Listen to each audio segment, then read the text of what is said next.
maintenant, vous allez devoir suivre Karine Bayet, vice-championne du monde de raid aventure. C'est une discipline où, réglementairement parlant, il faut une femme dans chaque équipe. Et bien là, ce sont les hommes qui se battent pour avoir Karine auprès d'eux. Reportage au pas de course de Claire Vauquier.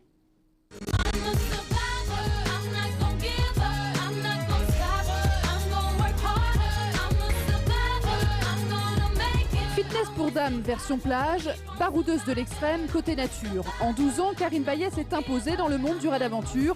Un milieu pas franchement hostile, mais pas très compatible avec la féminité.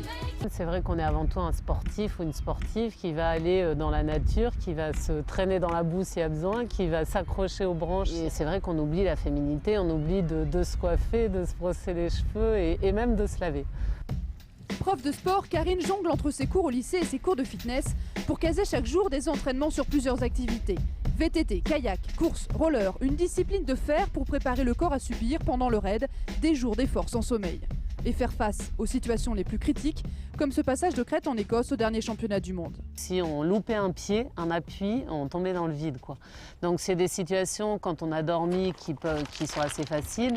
Maintenant, quand on n'a pas dormi, qu'on a 4 jours de course avec un gros sac à dos derrière, on a un petit peu de stress et ça a été des sensations assez fortes.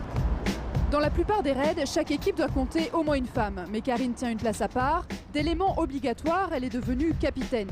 Après avoir accroché les plus beaux raids à son palmarès, c'est elle maintenant qui choisit les hommes avec qui elle va courir. C'est vrai qu'à ce niveau-là, il y a peu de femmes qui sont capitaines d'équipe. Bon, j'essaie en tout cas de ne pas être un capitaine leader qui impose tout, mais plutôt d'un coordinateur qui va booster l'équipe, on va dire. Karine est devenue une référence en matière de raid multisport. Infatigable, elle organise entre autres le Touquet Raid Pas-de-Calais, fait des conférences et publie un guide en avril dernier. Pas étonnant que le ministère des Sports ait fait appel à elle pour réfléchir à la création d'une fédération des sports nature.